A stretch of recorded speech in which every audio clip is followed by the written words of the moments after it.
Hay una palabra que cuando llega al corazón correcto en el momento correcto tiene el poder de cambiar completamente la dirección desde la que se mira la situación presente. No porque cambie inmediatamente los números de la cuenta bancaria ni porque resuelva instantáneamente las deudas que pesan, sino porque introduce en la comprensión de la situación algo que el análisis puramente económico nunca puede incluir. El plan de Dios. La dirección que Él tiene sobre la vida de sus hijos que trasciende completamente las limitaciones que el inventario presente de los recursos sugiere como el techo de lo posible. Y Dios llega hoy con una declaración que tiene el poder de ser el punto de inflexión en la historia de quien la recibe genuinamente. De la pobreza a la abundancia. Esas 5 palabras describen un movimiento. Un proceso de cambio que tiene un punto de partida y un destino. Y Dios está declarando hoy que ese movimiento, de donde estás hacia donde Él tiene planeado llevarte, es real y está en proceso. Antes de continuar, quiero notar algo sobre el camino que la declaración describe. De la pobreza a la abundancia no es el salto mágico que ocurre sin proceso. Es el camino. Y como todo camino tiene sus pasos, sus etapas, sus momentos de avance visible y sus momentos donde el avance ocurre en dimensiones que todavía no son completamente visibles. Pero es un camino real que conduce de un punto al otro con la certeza del que conoce tanto el punto de partida como el destino. Si este mensaje ha llegado hasta ti, quizás no sea una coincidencia. Quiero comenzar con esa declaración del mensaje de hoy porque creo que es una de las verdades más importantes sobre la providencia de Dios que puede ser recibida. La providencia de Dios no opera solamente en los grandes eventos de la historia. Opera en los momentos cotidianos donde algo llega a la vida de una persona en el momento exacto donde lo necesitaba. El mensaje que aparece en el momento justo. La palabra que llega cuando el corazón estaba más necesitado de escucharla. La declaración de Dios sobre el camino de la pobreza a la abundancia que llega precisamente cuando la situación de escasez tiene su mayor peso. No es coincidencia. Es la providencia activa del Dios que dijo que sus ojos recorren toda la tierra para fortalecer a los que tienen corazón perfecto para con Él. El Dios cuya vigilancia sobre sus hijos incluye los momentos donde lo que necesitan llega de maneras que solamente la fe puede reconocer como la mano de Dios y no simplemente el azar. Antes de continuar, quiero pedirte algo. Si este mensaje está llegando en el momento donde la situación de escasez tiene su mayor peso y donde la dirección de Dios hacia la abundancia es lo que el corazón más necesita recibir, suscríbete a este canal ahora mismo y comparte este video en WhatsApp con alguien que también está en esa situación de escasez y que necesita escuchar que el plan de Dios es el camino de la pobreza a la abundancia. Hazlo ahora y regresa porque lo que sigue es para ti. Quiero comenzar hablándote de la pobreza que el mensaje de hoy aborda. Con la honestidad que merece y sin la espiritualización que la convierte en algo abstracto cuando para quien la vive es completamente concreta. La pobreza tiene múltiples dimensiones que vale la pena reconocer porque el camino de la pobreza a la abundancia que Dios describe no es solamente el camino de la pobreza económica hacia la abundancia económica, aunque eso también está incluido. La pobreza material. La falta de recursos que el nivel de vida básico requiere.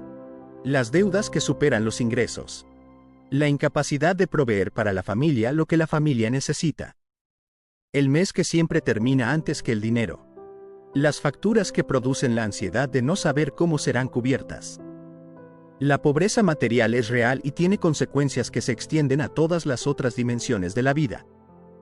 Y el Dios que dijo que conoce lo que sus hijos necesitan no ignora esa dimensión de la pobreza cuando habla del camino hacia la abundancia.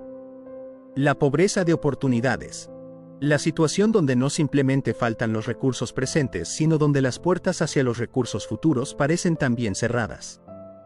Donde la educación que habría abierto puertas no estuvo disponible.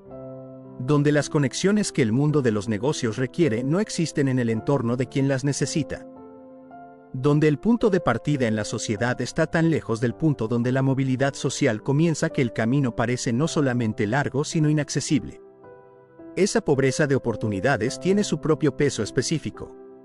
La pobreza de perspectiva. La que produce la situación de escasez prolongada sobre la comprensión de lo que es posible. Cuando la escasez lleva tiempo siendo la experiencia dominante, puede instalar en el interior una perspectiva sobre lo que puede ocurrir en la vida que es tan estrecha como los recursos disponibles. El que nunca vio nada diferente a la escasez puede comenzar a creer que la escasez es el estado permanente y que la abundancia es para otros pero no para él. Esa pobreza de perspectiva es frecuentemente el obstáculo más difícil de superar porque es invisible y porque el que la tiene no siempre la reconoce como parte del problema. Y la pobreza espiritual. El estado del interior que puede coexistir con la abundancia material o que puede ser consecuencia de la pobreza material prolongada. La sequedad espiritual. El sentimiento de abandono de Dios que la escasez puede producir cuando la fe dice que Dios provee y la experiencia dice que la provisión no llega. La distancia de Dios que la lucha por la supervivencia puede crear cuando el agotamiento de pelear no deja energía para la relación con Él. Para cada una de esas dimensiones de la pobreza, el camino que Dios describe hoy tiene una dirección específica hacia la abundancia correspondiente. Quiero hablarte ahora de la abundancia. Porque hay una comprensión de la abundancia que la reduce a simplemente tener mucho de lo que antes faltaba y que aunque tiene algo de correcto no captura completamente lo que el plan de Dios tiene en mente. La abundancia en el lenguaje bíblico es el shalom en su dimensión de plenitud. Es el estado donde cada dimensión de la vida está en el nivel de florecimiento que el diseño divino contempló como la condición normal. No el lujo excesivo que produce la acumulación por la acumulación misma. La suficiencia generosa que permite vivir con la plenitud del diseño y dar con la libertad que el exceso hace posible. Juan en su tercera carta escribe: Amado, yo deseo que tú seas prosperado en todo así como prospera tu alma. Esa prosperidad en todo como el nivel al que llega el alma próspera captura perfectamente la naturaleza de la abundancia que el plan de Dios tiene en mente. No la abundancia material que existe independientemente del estado del alma, sino la abundancia de la vida que fluye desde el alma próspera hacia todas las otras dimensiones. Y 2 Corintios 9:8 establece el propósito de la abundancia con una claridad que merece ser recibida completamente. Y poderoso es Dios para hacer que abunde en vosotros toda gracia a fin de que teniendo siempre en todas las cosas todo lo suficiente abundéis para toda buena obra. La abundancia que el plan de Dios produce no es para acumulación. Es para que abunden para toda buena obra. La abundancia que fluye. La que llega y que desde quien la recibe fluye hacia las necesidades de otros. Ese es el diseño de la abundancia que el camino de hoy apunta. Quiero hablarte de los principios bíblicos que describen el camino de la pobreza a la abundancia. Porque la declaración de Dios sobre ese camino no es simplemente el anuncio de un resultado mágico que ocurrirá independientemente del proceso. Tiene principios que cuando son recibidos y vividos producen el movimiento en la dirección que la declaración describe. El primer principio es la orientación correcta de la fuente de la provisión. El camino de la pobreza a la abundancia comienza con el reconocimiento de quién es la fuente de la provisión. Mateo 6:33 de la mañana lo establece con la precisión que el tema requiere. Mas buscad primeramente el reino de Dios y su justicia y todas estas cosas os serán añadidas. El camino hacia la abundancia comienza con la orientación correcta. No con la búsqueda de la abundancia como el objetivo primario. Con la búsqueda del reino de Dios como la prioridad desde la que todo lo demás se recibe como adición. Hay una paradoja en ese principio que es parte de su profundidad. El que hace del reino de Dios su búsqueda primaria recibe como adición lo que el que hace de la abundancia su búsqueda primaria frecuentemente no encuentra de manera sostenible. La orientación correcta de la fuente produce el acceso a la provisión que la orientación incorrecta no puede producir aunque el esfuerzo sea mayor. El segundo principio es la fidelidad en lo disponible ahora. El camino de la pobreza a la abundancia no comienza cuando la abundancia llega. Comienza en la pobreza con la fidelidad en los recursos limitados que están disponibles. Lucas 4:10 de la tarde lo dice con la precisión del principio que trasciende cualquier contexto específico. El que es fiel en lo muy poco también en lo más es fiel. Y el que en lo muy poco es injusto también en lo más lo es. El manejo correcto de lo poco es parte de la preparación para lo mucho. No en el sentido de que Dios califica a quien maneja bien lo poco para luego darle lo mucho como recompensa, sino en el sentido de que la sabiduría y los hábitos que se desarrollan en el manejo correcto de lo poco son exactamente los que harán posible que lo mucho cuando llegue sea sostenible y productivo en lugar de ser consumido rápidamente. El tercer principio es la generosidad que anteceda la abundancia. Este principio es uno de los más contraintuitivos del camino que Dios describe y al mismo tiempo uno de los más ampliamente documentados en la Escritura. Lucas 6:38 de la mañana lo establece con la imagen que más vivamente lo captura: dad y se os dará. Medida buena, apretada, remecida y rebosando darán en vuestro regazo. Porque con la misma medida con que medís os volverán a medir. El que da desde la pobreza abre un canal de recepción que el que retiene no tiene. No como la mecánica mágica del diezmo y la prosperidad que el pensamiento de la prosperidad a veces produce sin matices, sino como el principio del corazón que desde la pobreza puede dar porque confía en Dios como la fuente de su provisión y que esa confianza activa de maneras que la retención ansiosa no puede activar. El cuarto principio es el trabajo como parte del plan de Dios para la provisión. La fe que espera la abundancia sin el trabajo que el plan de Dios incluyó desde el principio tiene una comprensión incompleta del camino. El Génesis establece que el trabajo fue parte del diseño original antes de la caída. Que la labor del ser humano sobre la tierra es parte de cómo Dios diseñó que la provisión fluyera. La fe que camina de la pobreza a la abundancia incluye el trabajo diligente como una de las expresiones de esa fe. No el trabajo ansioso que dice que todo depende de mis propios esfuerzos. El trabajo que dice que Dios diseñó mi contribución como parte de la manera en que su provisión llega. Y que por lo tanto dar lo mejor que puedo en el trabajo que tengo disponible es parte de cómo el camino hacia la abundancia se recorre paso a paso. Y el quinto principio es la renovación de la perspectiva sobre lo que es posible. Ya hablamos de la pobreza de perspectiva como una de las dimensiones de la pobreza que el camino debe abordar. Y el proceso de renovación de esa perspectiva es parte fundamental del camino que Dios describe. Romanos 12:2 lo establece como el mecanismo del cambio que produce el cambio en la experiencia externa. No os conforméis a este siglo, sino transformaos por medio de la renovación de vuestro entendimiento para que comprobéis cuál sea la buena voluntad de Dios agradable y perfecta. La transformación del entendimiento que Dios produce cuando es buscado activamente va cambiando la comprensión de lo que es posible desde adentro. Y esa comprensión renovada es parte de lo que hace posible que la persona que estaba limitada por la pobreza de perspectiva pueda comenzar a ver y a caminar hacia posibilidades que antes eran invisibles desde su perspectiva limitada. Quiero hablarte de ejemplos bíblicos del camino de la pobreza a la abundancia. Porque la declaración de Dios de hoy no es algo nuevo. Es el patrón que aparece repetidamente en la historia bíblica de maneras que iluminan lo que el proceso puede producir en la vida contemporánea. José, el hijo amado de Jacob que fue vendido como esclavo por sus propios hermanos. El camino de José incluyó la esclavitud en Egipto. La prisión después de la acusación falsa de la esposa de Potifar. Los años donde el olvido del copero hizo que el tiempo en la prisión se extendiera más allá de lo que cualquier análisis razonable habría proyectado como el tiempo necesario. Desde cualquier perspectiva humana, ese camino era el camino de la pobreza extrema. No solamente de los recursos, sino de la libertad misma. Y el mismo camino que pasó por la esclavitud y la prisión llegó a la segunda posición en el poder más grande del mundo conocido en ese momento. La abundancia que llegó al final del camino de José no podría haber ocurrido de ninguna otra manera que no pasara por el proceso que pasó. Porque cada etapa del proceso fue parte de la preparación para la función específica que el destino requería. La esclavitud en Potifar dio el conocimiento de la administración del hogar egipcio. La prisión dio el acceso al entorno del faraón que ninguna otra situación hubiera dado. Y el olvidado copero que finalmente recordó produjo el momento del tiempo correcto para la revelación del propósito completo. Ruth, la viuda moabita cuya situación al comienzo de la historia que lleva su nombre era de pobreza extrema. Sin marido, sin hijos, siguiendo a su suegra empobrecida hacia un país donde era extranjera. El campo de Bus donde fue a espigar era la red de seguridad más básica disponible para los más pobres de la sociedad israelita. El espigado era lo que quedaba después de que los trabajadores habían cosechado lo principal. Y desde ese punto de mayor pobreza el camino de Ruth llegó al matrimonio con Bus y a la inclusión en la genealogía de David y eventualmente de Cristo.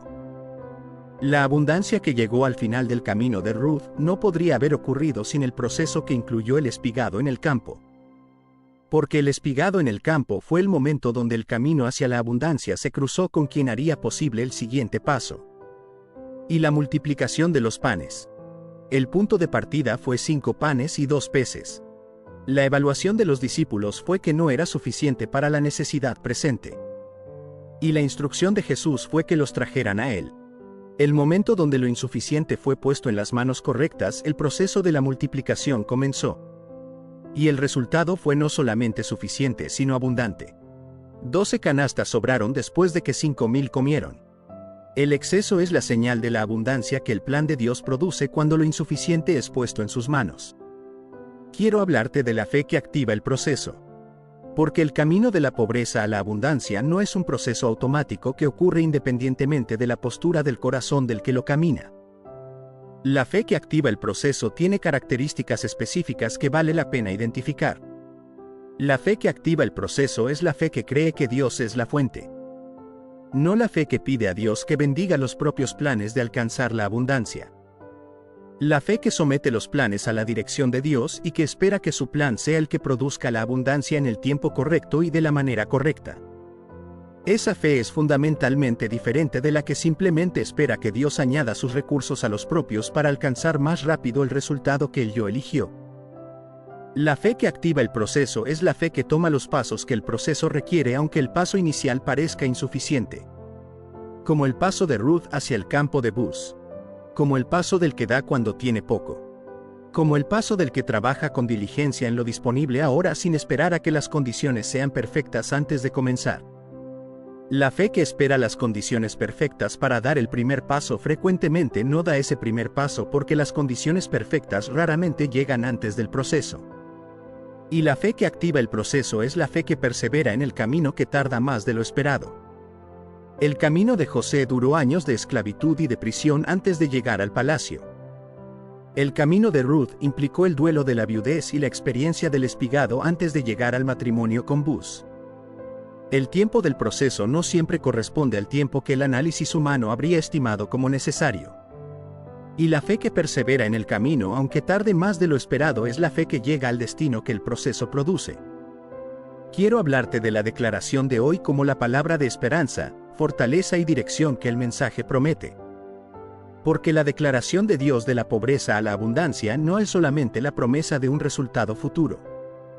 Es la palabra que el presente necesita para poder habitarlo correctamente mientras el proceso avanza hacia ese resultado. La esperanza que la declaración produce no es el optimismo vacío de quien niega la realidad de la escasez presente. Es la esperanza fundamentada en el plan de Dios que trasciende la realidad presente hacia el destino que fue diseñado. La esperanza que dice la situación presente no es el destino. Es un punto en el camino hacia el destino que Dios tiene planeado. Y ese destino tiene la abundancia que el diseño original contempló. La fortaleza que la declaración provee es la que hace posible continuar el camino en los momentos donde el agotamiento de la escasez produce la tentación de ceder. De aceptar la pobreza como el estado permanente. De dejar de creer que el camino de Dios puede llevar hacia algo cualitativamente diferente de donde está ahora. La fortaleza que viene de la declaración de Dios sobre el destino del camino es la que sostiene el proceso en esos momentos. Y la dirección que la declaración da es la orientación correcta sobre qué hacer en el camino presente. No esperar pasivamente a que la abundancia llegue desde afuera sin el proceso de los principios que la fe activa. Buscar primero el reino. Ser fiel en lo poco. Dar con generosidad desde lo que hay disponible. Trabajar con diligencia. Renovar la perspectiva. Esos son los pasos del camino que la dirección de Dios señala como los que llevan de donde se está hacia donde la declaración promete que el camino conduce. Quiero hablarte de cómo este canal, como lo describe el mensaje de hoy, es parte del camino hacia la abundancia que Dios tiene planeado para quien lo recibe. Porque los mensajes de Dios, las reflexiones cristianas, las enseñanzas bíblicas, las oraciones poderosas y las palabras de esperanza que se comparten aquí no son simplemente contenido religioso. Son parte del proceso de renovación de la perspectiva, de fortalecimiento de la fe y de orientación hacia los principios del reino que el camino de la pobreza a la abundancia requiere. Cada video que llega en el momento correcto con la palabra correcta es parte de la providencia de Dios sobre la vida de quien lo recibe. No coincidencia. Providencia. El Dios que guía el camino de la pobreza a la abundancia también guía los momentos donde la palabra que orienta ese camino llega al corazón que la necesita. Que cada video sea una luz en tu camino y una fuente de paz para tu corazón. Esa declaración del mensaje de hoy captura exactamente el propósito de todo lo que en este canal se produce. La luz que ilumina el siguiente paso del camino, aunque el camino completo todavía no sea completamente visible. La paz que el corazón que lleva el peso de la escasez necesita como el estado interior desde el que el camino puede ser caminado con la orientación correcta. Su amor nunca te abandona. Esta declaración que aparece en el corazón del mensaje de hoy es el fundamento de todo lo demás. El amor de Dios que permanece a través de todas las etapas del camino. En la pobreza y en el proceso de avance hacia la abundancia. En los momentos de mayor escasez y en los de mayor provisión. En los tramos del camino que más duros y en los que más fáciles. El amor que no tiene la condición de que la situación sea la correcta antes de estar presente. Ese amor que nunca abandona es lo que hace posible que la declaración de Dios sobre el camino de la pobreza a la abundancia pueda ser recibida con la confianza que requiere. Porque la declaración viene del que ama sin condición. Y el que ama sin condición tiene la motivación suficiente para cumplir lo que prometió. No como transacción donde el receptor debe merecer el cumplimiento. Como la expresión natural del amor que siempre quiere el bien del amado y que tiene el poder de producirlo. De la pobreza a la abundancia. Ese es el camino que Dios describe hoy sobre tu vida. Con los principios que lo hacen posible. Con la fe que lo activa. Con el proceso que el amor de Dios acompaña en cada etapa. Y con el destino que el plan del Padre Celestial tiene inscrito para la vida de su Hijo desde antes de que comenzara. Confía en el plan de Dios. No en los propios recursos que todavía no alcanzan. En el plan del que sabe el final desde el principio y que desde ese conocimiento acompaña el proceso completo con el amor que nunca abandona. El camino existe. El destino es real. Y cada paso que se da en los principios que el plan de Dios describe es un paso más en el camino de la pobreza hacia la abundancia que Él tiene diseñado. Hay versículos en la Escritura que en una sola frase contienen la teología más profunda que existe. Que en pocas palabras encapsulan realidades que siglos de reflexión no han agotado completamente.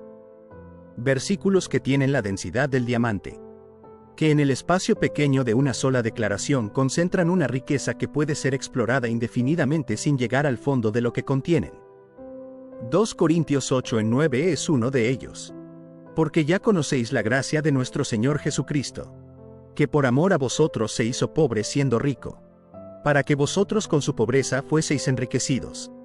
Antes de desarrollar el versículo, quiero establecer el contexto en el que Pablo lo escribe. Porque el contexto transforma completamente la comprensión de por qué Pablo usa este versículo en este momento específico.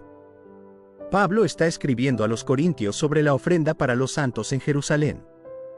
La iglesia de Jerusalén estaba pasando por una situación de necesidad genuina y Pablo estaba organizando una colecta entre las iglesias gentiles para ayudar. Los macedonios habían dado de manera extraordinaria a pesar de su propia pobreza. Y Pablo ahora le escribe a los corintios para animarlos a completar lo que habían comenzado a hacer el año anterior. En ese contexto de una exhortación sobre la generosidad económica concreta, Pablo cita el versículo 9. Y eso dice algo extraordinariamente significativo sobre la manera en que Pablo entiende la relación entre la teología y la práctica. El argumento más profundo que Pablo puede hacer para motivar la generosidad concreta de los corintios con los pobres de Jerusalén es el argumento de lo que Cristo hizo. La acción de Cristo como el modelo y el fundamento de la generosidad que Pablo pide. Esa conexión entre el versículo 9 y su contexto de generosidad económica es parte de lo que hace el versículo tan relevante en el contexto del mensaje de hoy sobre el camino de la pobreza a la abundancia. Porque el versículo no habla solamente de la riqueza espiritual en sentido abstracto. Habla del movimiento de Cristo a través de la pobreza hacia el enriquecimiento genuino de quienes lo reciben. Y ese movimiento tiene implicaciones que tocan todas las dimensiones de la vida de quienes son enriquecidos con la pobreza de Cristo. Porque ya conocéis la gracia. El fundamento del argumento. Pablo comienza con una apelación al conocimiento previo de los corintios. Ya conocéis. No los está introduciendo a algo completamente nuevo. Les está recordando algo que ya saben, pero que en la práctica de la generosidad que les pide no siempre ha producido sus efectos completos. La gracia que ya conocen. Charis en el griego original. La misma palabra que el Nuevo Testamento usa repetidamente para describir el favor inmerecido de Dios. La acción de Dios que no puede ser ganada ni merecida sino solamente recibida. Y Pablo dice que el argumento más poderoso para la generosidad concreta de los corintios es exactamente esa gracia que ya conocen. ¿Por qué la gracia como el argumento de la generosidad? Porque la gracia recibida genuinamente produce la generosidad naturalmente. El que genuinamente experimentó recibir lo que no merecía tiene la postura interior más disponible para dar lo que otros necesitan sin calcular si lo merecen. La experiencia de la gracia recibida es el suelo más fértil disponible para que crezca la generosidad genuina. De nuestro Señor Jesucristo. La especificidad del sujeto. Pablo no habla de la gracia en abstracto. Habla de la gracia de nuestro Señor Jesucristo. La gracia tiene nombre. Tiene historia. Tiene la especificidad de una persona concreta que la vivió en circunstancias históricas concretas. Y esa especificidad es parte de lo que hace que el argumento tenga el peso que tiene. El Señor establece la autoridad. El que habla no es simplemente un ejemplo moral admirable. Es el Señor.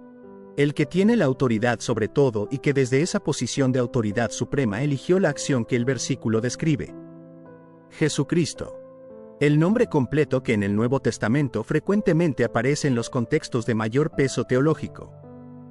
Jesús, el nombre humano que habla de la encarnación y de la historia concreta. Cristo, el título que habla de la función mesiánica y de la misión que esa función implica. La combinación establece la totalidad de quien realizó la acción que el versículo describe.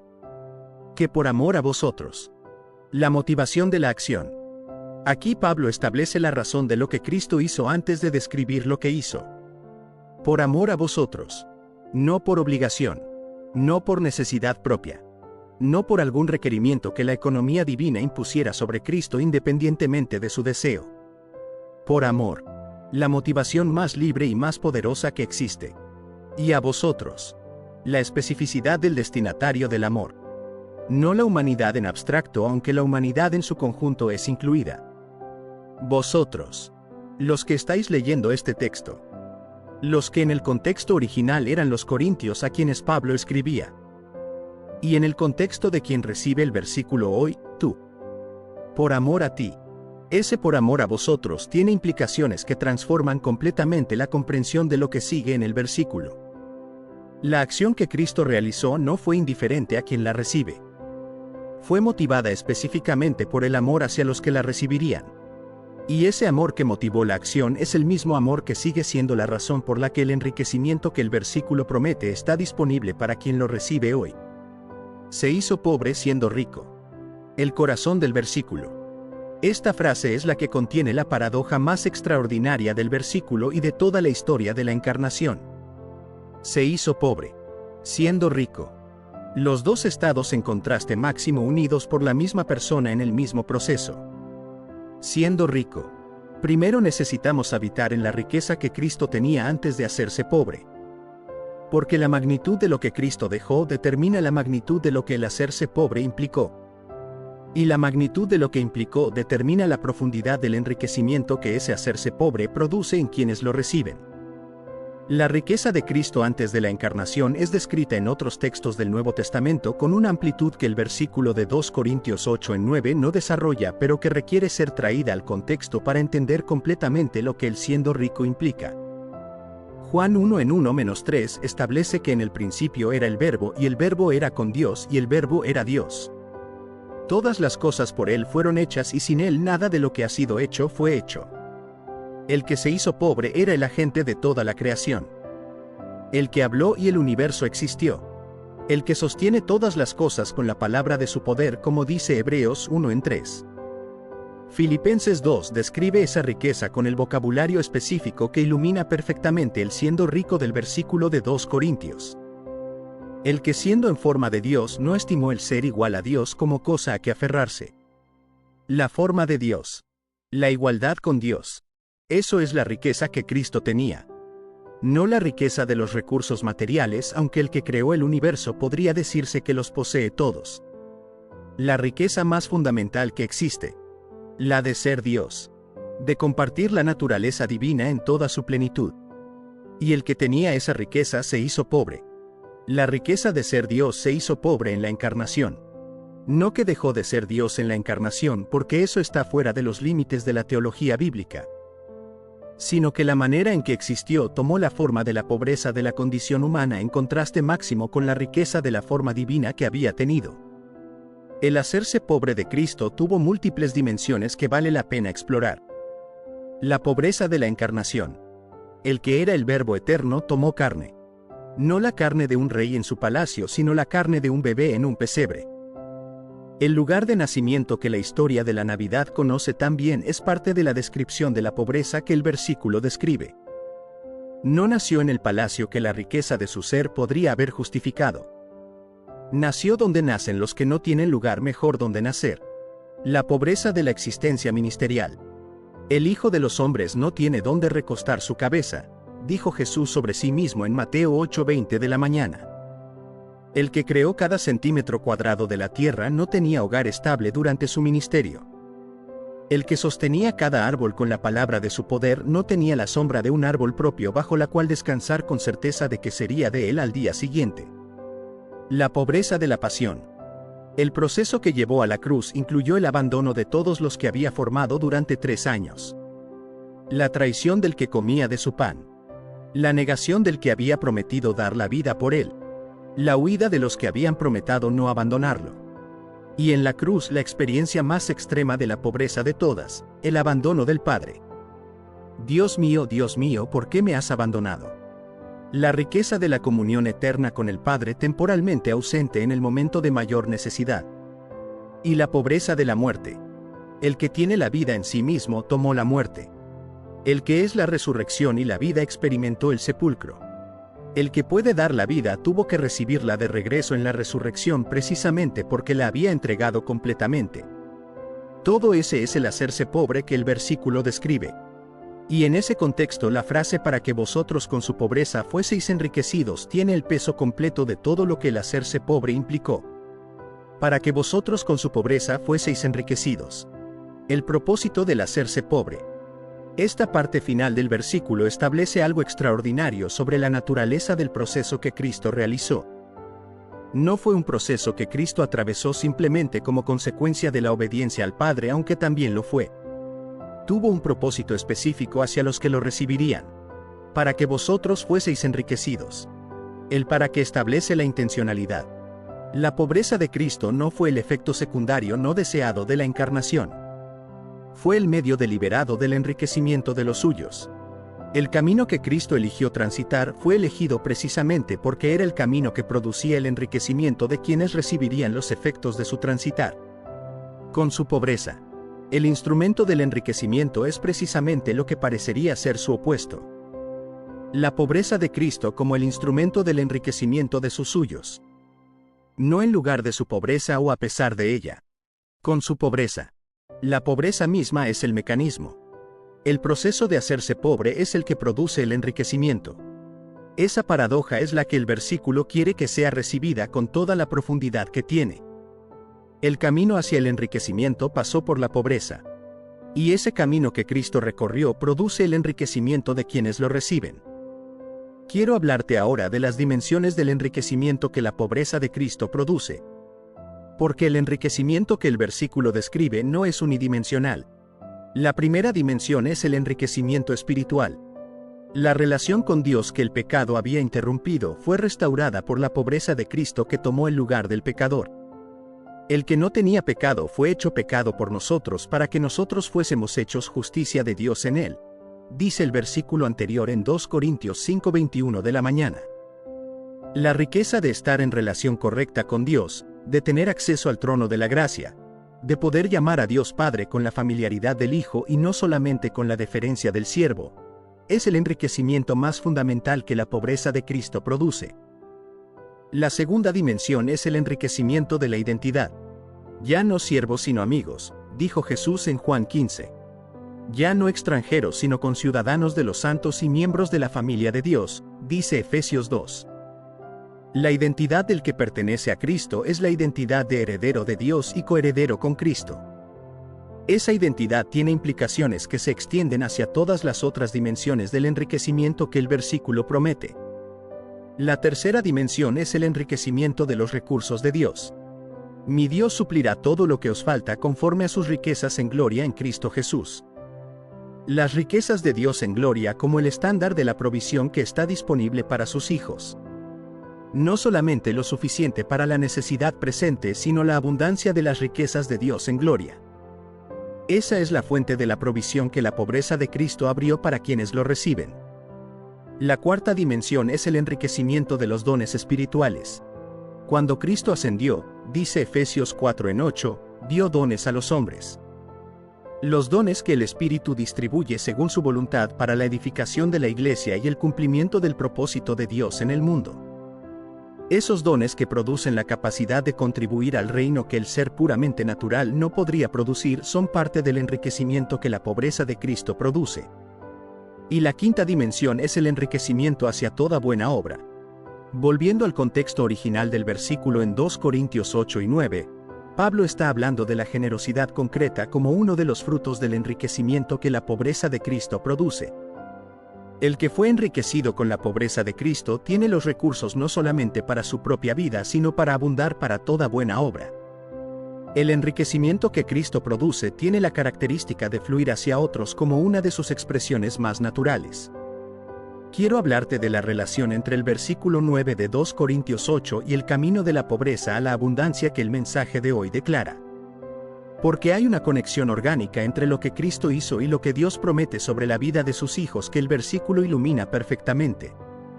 El patrón que Cristo siguió, de la riqueza a la pobreza para producir el enriquecimiento de otros, es el mismo patrón que la vida del creyente puede seguir en sus propias circunstancias. No que el creyente debe imitar la encarnación, que fue un evento singular e irrepetible de la historia de la salvación, sino que el principio del movimiento a través de la entrega voluntaria hacia el enriquecimiento genuino opera en las circunstancias concretas de la vida del que recibió el enriquecimiento que Cristo produjo. El que fue enriquecido con la pobreza de Cristo puede caminar de manera que su vida también produce enriquecimiento en otros. El que da desde lo que recibió abre un canal de flujo que el que retiene no tiene. El que sirve con lo que tiene disponible sin esperar a tener más primero produce fruto con lo poco que el que espera las condiciones perfectas no puede producir todavía. Y el patrón de Cristo también establece algo sobre el proceso del camino de la pobreza a la abundancia que merece ser notado. El camino de Cristo pasó por la pobreza hacia el enriquecimiento de otros. No la abundancia llegó primero y luego desde la abundancia se dio. La pobreza fue el camino que produjo el enriquecimiento. Y en la vida del creyente frecuentemente el mismo principio opera. El camino hacia la abundancia pasa por la fidelidad en la pobreza que precede a la abundancia. La generosidad en la escasez que activa el principio del dar y se os dará. La fidelidad en lo poco que prepara para lo mucho. Quiero hablarte de las implicaciones prácticas del versículo para quien está en la situación de pobreza o de escasez que el mensaje de hoy aborda. La primera implicación es la comprensión correcta del enriquecimiento disponible. El versículo establece que el enriquecimiento que la pobreza de Cristo produce está disponible. No que estará disponible cuando las condiciones mejoren. Está disponible. El que recibe a Cristo recibe con él el acceso a todo el enriquecimiento que el versículo describe. La escasez presente de recursos materiales no cancela la disponibilidad del enriquecimiento que Cristo produjo con su pobreza. La segunda implicación es la perspectiva correcta sobre la pobreza presente. El que entiende que Cristo se hizo pobre para enriquecer a otros puede mirar su propia situación de pobreza desde una perspectiva diferente. No necesariamente que la pobreza es buena en sí misma, sino que en las manos del Dios que usó la pobreza de Cristo como el instrumento del mayor enriquecimiento de la historia, la propia situación de escasez puede ser el contexto donde algo está siendo producido que excede completamente lo que el análisis de la situación presente puede ver. La tercera implicación es la generosidad desde la escasez como parte del camino. El contexto original del versículo es precisamente ese. Los macedonios que dieron de manera extraordinaria a pesar de su propia pobreza son el ejemplo que Pablo pone antes del versículo 9. Ellos pusieron el principio en práctica antes de que Pablo les explicara el fundamento teológico del principio. Y ese fundamento teológico, el de la pobreza de Cristo que produce el enriquecimiento, es el que justifica la práctica de dar desde la escasez como parte del camino hacia la abundancia. Y la cuarta implicación es la identidad del enriquecido como la postura desde la que se camina el camino.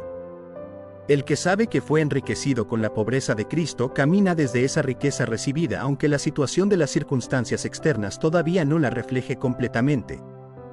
La identidad correcta sobre quién se es en Cristo, heredero de Dios y coheredero con Cristo, es el fundamento interior desde el que el camino de la pobreza material hacia la abundancia puede ser caminado con la postura correcta.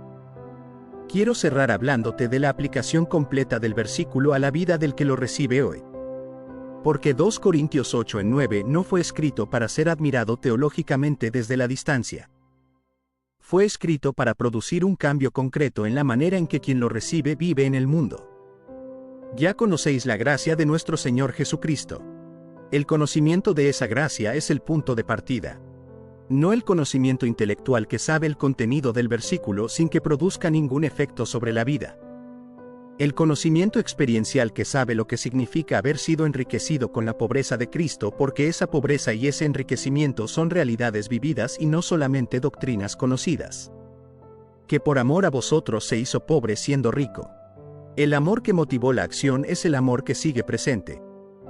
El mismo por amor a vosotros que motivó el hacerse pobre es el mismo amor que hoy motiva la guía, la provisión y el acompañamiento en el camino de la pobreza hacia la abundancia que el mensaje de hoy describe. El amor de Cristo que fue suficientemente intenso para motivar el abandono de la riqueza divina por la pobreza de la encarnación es el amor que acompaña cada paso del camino de sus hijos hacia la abundancia que Él diseñó para ellos. Para que vosotros con su pobreza fueseis enriquecidos. El enriquecimiento que Cristo produjo con su pobreza es el fundamento del camino que el creyente puede caminar. No depende de los recursos presentes del creyente. Depende de los recursos que Cristo puso a disposición con su pobreza. Y esos recursos son los de las riquezas de Dios en gloria. La fuente más abundante que existe. La que nunca se agota. La que puede suplir todo lo que os falta conforme a sus riquezas en gloria en Cristo Jesús. Que el versículo de 2 Corintios 8:9 sea recibido hoy no solamente como la comprensión de lo que Cristo hizo, sino como el fundamento vivo del camino que se está caminando. El enriquecimiento que su pobreza produjo está disponible. El amor que lo motivó todavía es la fuerza que acompaña el proceso.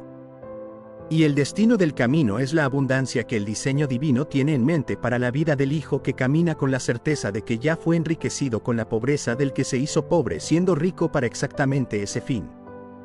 Que el Señor Jesucristo que se hizo pobre para enriquecerte sea tu certeza más firme en cada paso del camino que todavía falta entre donde estás y la abundancia que su pobreza te hizo posible recibir. Amén.